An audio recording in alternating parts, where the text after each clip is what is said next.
മരണത്തിനും മോചനത്തിനുമിടയിലെ 471 ദിവസം സായുധ സംഘത്തിന്റെ പിടിയിൽ കഴിഞ്ഞ 3 സ്ത്രീകൾ.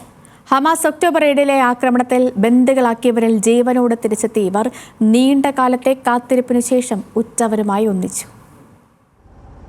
31-കാരിയായ ഡോറൻ സ്ട്രെയിൻബ്രഷർ, 28-കാരിയായ എമിലി ഡമാരി, 24-കാരി റോമി ഗോനൻ എന്നീ സ്ത്രീകളെയാണ് ആദ്യ ദിനം ഹമാസ് മോചിപ്പിച്ചത്.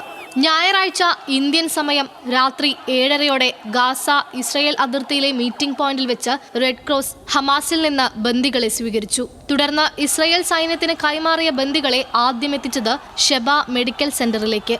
മാനസികാരോഗ്യ വിദഗ്ധരുടേതടക്കം നേതൃത്വത്തിൽ നടന്ന പ്രാഥമിക വൈദ്യ പരിശോധനയ്ക്ക് ശേഷം മൂവരും ഉറ്റവരുമായി ഒന്നിച്ചു. Veterinary നഴ്സായ Doran സ്ട്രെയിൻബ്രഷറും British Israel പൗരത്വമുള്ള Emily ഡമാരിയും ഹമാസിന്റെ 2023 ഒക്ടോബർ 7 ആക്രമണത്തിൽ വടക്ക് പടിഞ്ഞാറൻ ഗാസ അതിർത്തിയിലെ കഫർ ആസയിൽ നിന്ന് ബന്ദികളാക്കപ്പെട്ടവരാണ്. സായുധ സംഘം അപ്പാർട്ട്മെന്റ് കെട്ടിടങ്ങളിലേക്ക് അതിക്രമിച്ചു കയറി ആക്രമണം നടത്തുമ്പോൾ കട്ടിലിനടിയിൽ ഒളിച്ചിരുന്ന് രക്ഷപ്പെടാൻ ശ്രമം നടത്തിയിരുന്നു ഡോറൻ.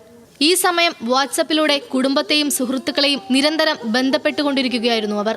അങ്ങനെ ഒരു ഫോൺ കോളിനിടെ അവർ എന്നെ പിടികൂടി എന്ന ഡോറന്റെ നിലവിളിയാണ് കുടുംബം അവസാനമായി കേട്ടത്.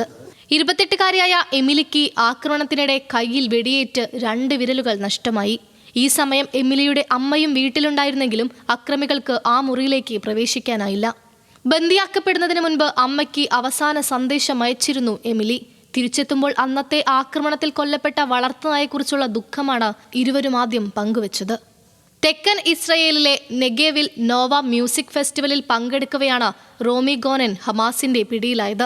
2 കിലോമീറ്റർ അതിർത്തി കടന്നെത്തിയ സംഘം സംഗീത പരിപാടിയിലേക്ക് നടത്തിയ ആക്രമണത്തിൽ 360-ലധികം പേർ കൊല്ലപ്പെട്ടതായാണ് റിപ്പോർട്ട്.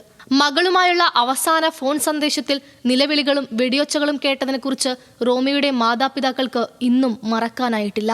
ഞായറാഴ്ച പ്രാബല്യത്തിൽ വന്ന വെടിനിർത്തൽ കരാർ പ്രകാരം ആദ്യഘട്ടത്തിൽ ഇപ്പോൾ മോചിപ്പിക്കപ്പെട്ട 3 പേരടക്കം 33 ബന്ദികളെയാണ് ഹമാസ് ഇസ്രായേലിന് കൈമാറുക. 1ാം ഘട്ടമായ 6 ആഴ്ചയ്ക്കുള്ളിൽ ഇവരുടെ മോചനമുണ്ടാകുമെന്നാണ് ധാരണ. വെടിനിർത്തൽ കരാർ ഒപ്പിടുമ്പോൾ ഹമാസ് 15 മാസങ്ങൾക്ക് മുൻപ് പിടികൂടിയ 250 ബന്ദികളിൽ 94 പേരെങ്കിലും ജീവനോടെ അവശേഷിക്കുന്നു എന്നാണ് ഇസ്രായേൽ കണക്കാക്കുന്നത്.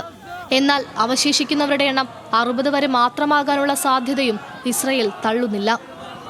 International desk, news Malayalam.